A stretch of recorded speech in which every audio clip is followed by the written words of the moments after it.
नमस्कार, myself Malika Parveen, assistant professor, government law college Bikaner. आज हम एलएलबी फाइनल ईयर के सब्जेक्ट सिविल प्रक्रिया संहिता के भाग 7 में अपील्स जो बताई हैं उनके बारे में पढ़ेंगे। अपील जैसे कि सिविल वादों में वाद दायर करना जितना इम्पोर्टेंट है उतना ही अपने लीगल राइट्स के लिए एक पार्ट है वाद दायर करना, दूसरा पार्ट है अपील फाइल करना। तो अगर किसी की लीगल राइट का हनन हो रहा है तो वो अपील फाइल कर सकता है। तो जैसे वाद से संबंधित प्रोसीजर पढ़ना इम्पोर्टेंट है सिविल कार्रवाइयों के लिए, वैसे ही अपील से संबंधित प्रावधान भी बहुत इम्पोर्टेंट है। तो आरजेएस के लेवल से हमें देखना है कि कौन से पार्ट में आती है। भाग 7 पार्ट 7 में अपील से संबंधित प्रोविजंस बताए हुए हैं। तो अपील है क्या? अपील एक ऐसी प्रक्रिया है, प्रोसीजर है जिसके माध्यम से लोअर कोर्ट के द्वारा दिए गए डिसीजन की सत्यता यानी वो श्रेष्ठ है या नहीं है को चैलेंज किया जाता है अपर कोर्ट में। ठीक है, लोअर कोर्ट के द्वारा अगर कोई डिसीजन दिया जाता है तो उसकी सत्यता को जांचने के लिए अपर कोर्ट में उस डिसीजन को चैलेंज किया जाता है। ये एक प्रक्रिया है जिसको हम अपील कहते हैं।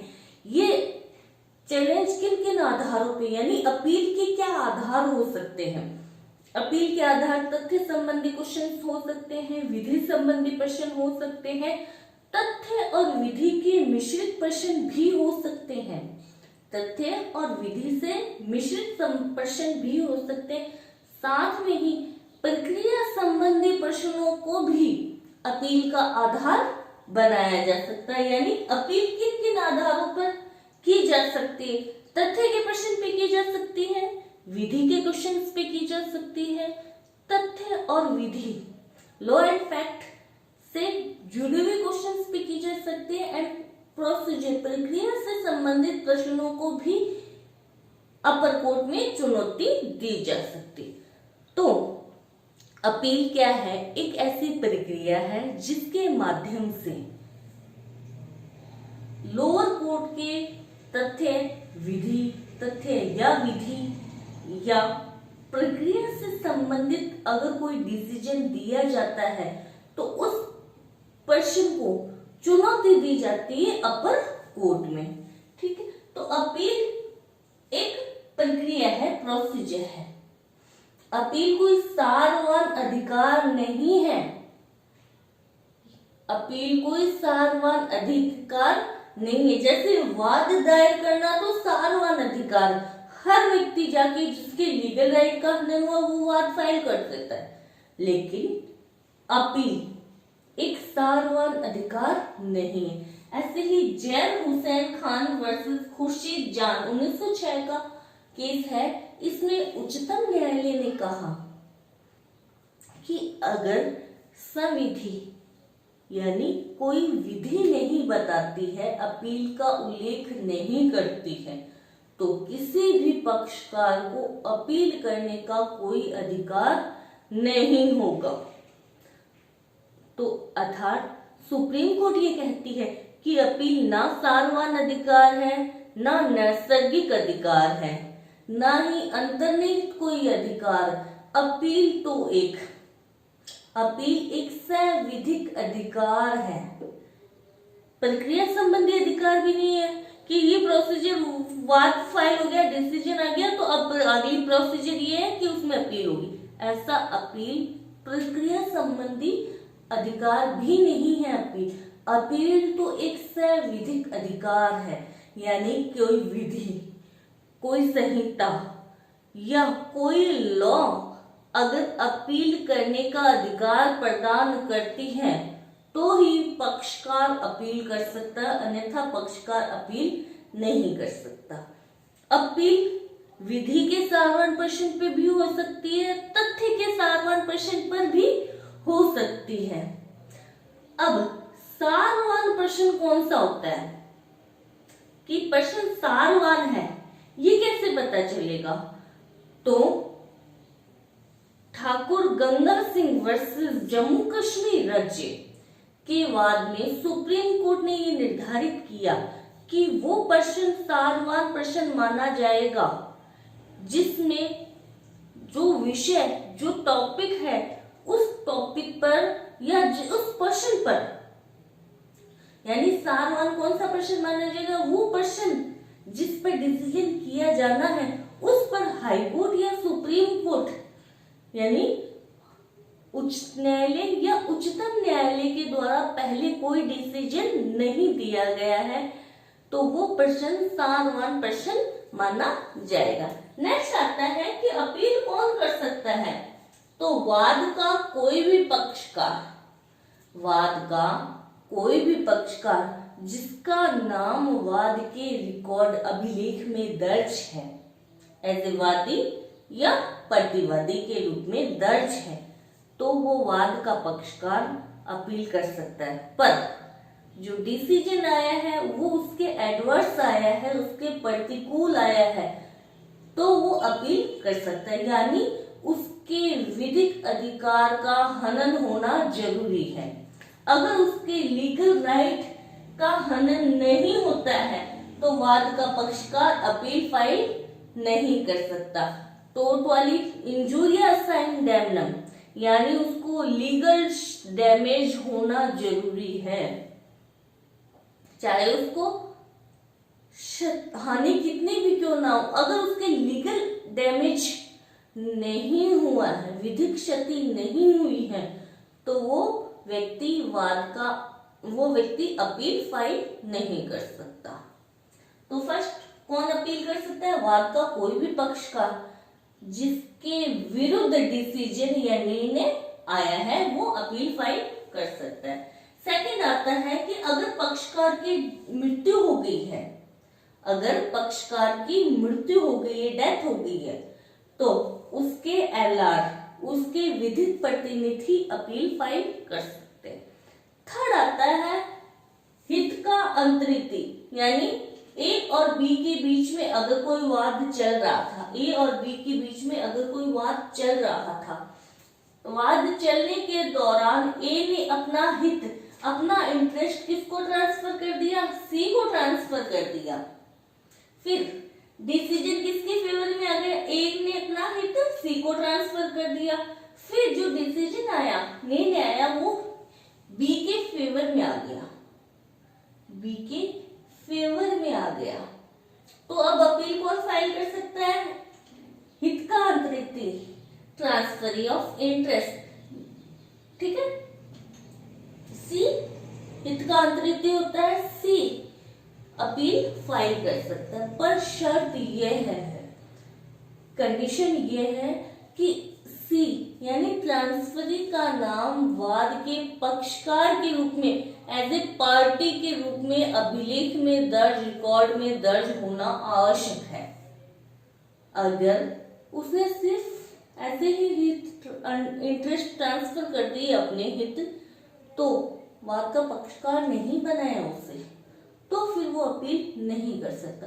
तो शर्त यह है कि हित का अंतरिति वो अपील तो फाइल कर सकता है, पर शर्त यह है कि उसका एज ए पार्टी वाद के अभिलेख रिकॉर्ड में उसका नाम दर्ज होना आवश्यक है। नेक्स्ट आता है एक नीलामी का क्रेता भी अपील फाइल कर सकता है।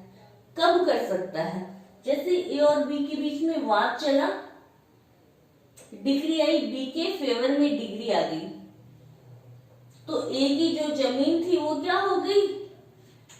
सेल कर दी गई, नीलामी के द्वारा बेच दी गई। तो ए की जमीन किसने खरीद ली नीलामी में? सी ने खरीद ली। तो सी एक क्या हुआ? एक नीलामी क्रेता हो गया। ये भी अपील फाइल कर सकता है। कब?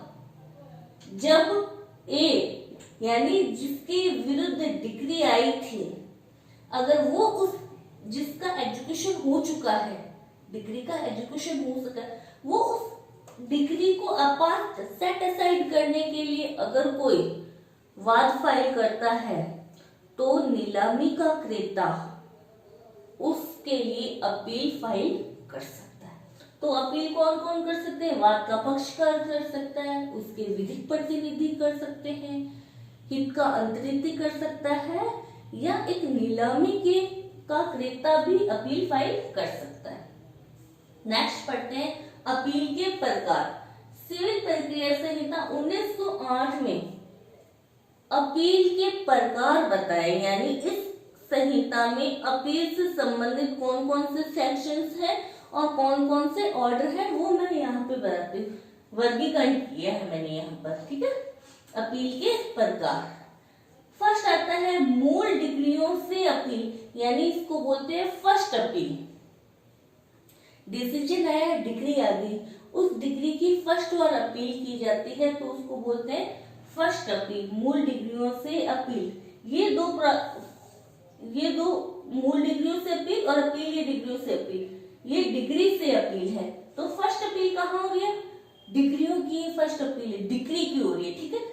मूल डिग्रियों से अपील सेक्शन 96 से 99 तक है प्रोविजन बताएं कि डिग्रियों की फर्स्ट अपील कहाँ पर हो सकती है, कैसे होगी, कौन सी प्रोसीजर होगी, डिसीजन कैसे आएगा, ये सब कहाँ पे बताया? 96 से 99 सेक्शन के बीच में बताया और ऑर्डर 41 में बताया, और ऑर्डर 41 में, ठीक है। सेकंड आता है अपील या डिग्रियों से अपील, यानी फर्स्ट डिग्री की अपील, डिग्रियों की फर्स्ट अपील की गई और उस अपील में अपीलांट कोर्ट ने जो डिग्री दी वो कौन सी डिग्री होती है? अपीलीय डिग्री। अपीलांट कोर्ट ने अपील सुनी और डिग्री दे दी, वो डिग्री होती है अपीलांट कोर्ट के द्वारा दी गई अपीलीय डिग्री। उस डिग्री की भी अपील होती है कुछ आधारों पे, कुछ पॉइंट्स पे, ठीक है। तो इसको अपन बोलते हैं सेकंड अपील, डिग्रियों की सेकंड अपील, डिग्री की सेकंड अपील। कहाँ पे प्रोविजन बताया है? सेक्शन 100 से लेके 103 में और ऑर्डर 42 में सेकंड अपील, डिग्री की सेकंड अपील से संबंधित प्रावधान बताए गए हैं। एंड थर्ड आदेशों की, ये ऑर्डर्स की अपील है, ये तो डिग्री की अपील थी दोनों, फर्स्ट अपील डिग्री की, सेकंड अपील डिग्री की। थर्ड आता है ऑर्डर्स की अपील। एक वाद में न्यायालय कई ऑर्डर्स देता है, सारे ऑर्डर्स की अपील नहीं होती है। अपील और ऑर्डर्स की अपील से संबंधित सेक्शन है 104 से लेके 106 तक और ऑर्डर 43 में ऑर्डर्स की अपील, सेक्शन 104 में और ऑर्डर 43 में, सेक्शन 104 में और ऑर्डर 43 में कुछ ऑर्डर्स बताए हैं, कुछ चुनिंदा ऑर्डर्स हैं जिनकी अपील की जा सकती है, सारे ऑर्डर्स की अपील नहीं होती। और एक बात मैं यहाँ पे बताना चाहूंगी कि ऑर्डर्स की सेकंड अपील कभी नहीं होती है, कुछ ऑर्डर्स की फर्स्ट अपील होती है, सारे ऑर्डर्स की फर्स्ट अपील नहीं होती है और ऑर्डर्स की सेकंड अपील कभी नहीं होती है। नेक्स्ट आता है निर्धन व्यक्ति के द्वारा अगर कोई वाद फाइल किया जाता है, कहाँ पे किया जाता है? किंचन है कोई व्यक्ति तो उसके द्वारा वाद फाइल किया जाता है ऑर्डर 33 में, ऑर्डर 33 में। और अगर कोई व्यक्ति अकिंचन है तो उसके द्वारा अपील फाइल की जानी है, तो अपील में क्या प्रोसीजर होगी वो पढ़ेंगे अपन 44 में, ऑर्डर 44 में निर्धन व्यक्ति द्वारा अपील। एंड लास्ट आता है उच्चतम न्यायालय में अपील, सुप्रीम कोर्ट में अपील कब की जा सकती है, उसके लिए क्या प्रोसीजर है वो बताया है सेक्शन 109 से लेके 112 तक और ऑर्डर 45 में, ऑर्डर 45 में बताया। तो सुप्रीम कोर्ट में अपील कब की जा सकती है, क्या पावर्स होगी सुप्रीम कोर्ट की अपील को निपटाने में और कौन सी प्रोसीजर सुप्रीम कोर्ट अपनाएगा, ये सारे प्रावधान सेक्शन 109 से 112 में और ऑर्डर 45 में बताए गए हैं। तो ये अपीलों के प्रकार थे। नेक्स्ट वीडियो में अपन पढ़ेंगे मूल डिग्रियों से अपील यानी फर्स्ट अपील, सेक्शन 96 से लेके 99 में बताया है और ऑर्डर 41 में बताया है। नेक्स्ट वीडियो में अपन फर्स्ट अपील पढ़ेंगे, डिग्री की फर्स्ट अपील पढ़ेंगे। ठीक है, थैंक यू सो मच।